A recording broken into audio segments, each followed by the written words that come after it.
Hi everybody, it's September 9th, 2025.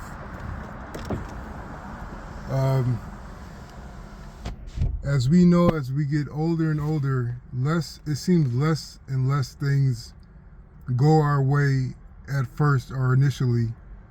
Less and less things provide us with an explosion or a burst of joy, unless it's unexpected or unless it's perfectly what we never knew what we needed. And the beauty of adult life is to find peace in the state of acute need. When all roads are blocked, when all doorways are closed, when you run out of ideas of what to do, at times there is an undeniable peace that comes from this acute need where we are closed off from all options, but instead of being in agony, we are extremely peaceful. We are extremely grateful. Worry has left us. Overthinking has left us. Depression is foregone with the wind. It's a state that is a grace given by God, the Father, Son, Holy Spirit. And from learning from these periods of acute need where we are floating in the middle of the ocean, but we feel like we are in paradise, what you need to do when that happens is to remember the details of it. Try to remember why you would feel that way in such a precarious and such a vulnerable state. The details of why you would feel that way are there. You just have to look hard enough and to analyze your inner state, your emotions, your thoughts, the state of your spirit to get the details. Some details may be, you may feel fine with being in acute need because you've been there before and you've always made it out. And maybe you're waiting patiently to see the miracle that brings you onto the next stage of this situation, the next stage in the next week of your life, where everything is back to normal and back to a state of fluidity. So that can be a detail. Look at the details of your emotions.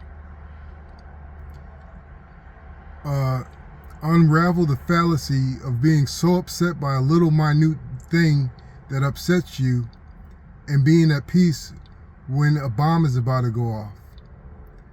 Decode that, unravel that conundrum, that paradox, and you will find details of why peace is master. Peace is master of your life. So when you are in acute need and you go on, you walk through life looking at other people, and you notice that at different ages, we reside in our lives at different ages. People are more progressed, or they're behind you in life, they're younger than you, and we all have our own eras. And the eras of our life mean different things to us and are deeper than some others.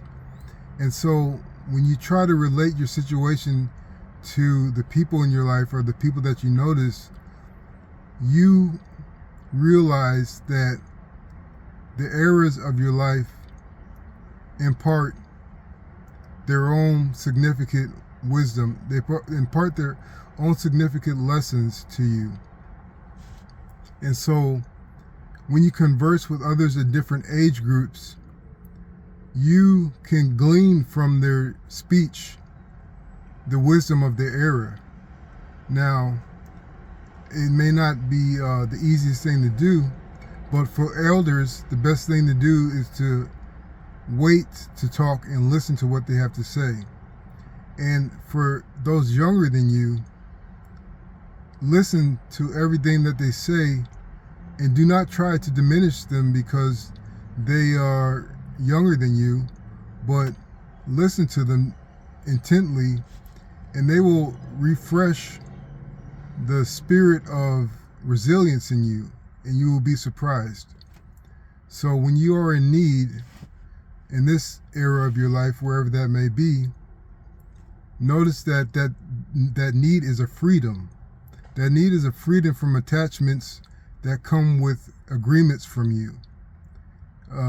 They come with agreements and obligations to you. And when you are in starvation mode, and when you are in a lacking mode, you have less agreements and obligations, and that's probably why you feel freer. And this isn't just monetary or institutional. This is less obligations and less agreements in your attention and your fortitude and your stress levels. You are freed from all that because you are lacking in whatever it is you need. So this is a time to recoup and a time to replan what you are going to do. And you have to have that faith that you know on some level that everything is going to turn out right, because it always does. It eventually does. You just are the stress that usually comes when you are afraid and in need is because it's everything is the fallout seems so big because you are focused on it and you don't want to go through that stress.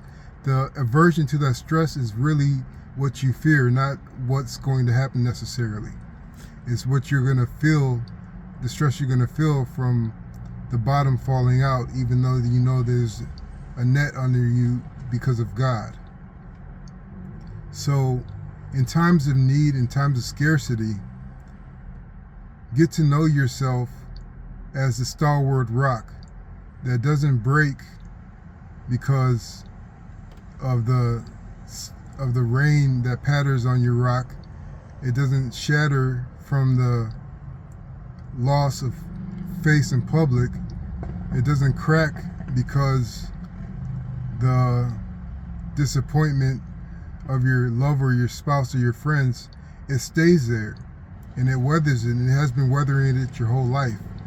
So when you are in need and you feel this peace, remember that it's there as a ley line marker highlighted for you to remember who you truly are. So I hope this helps. Thanks.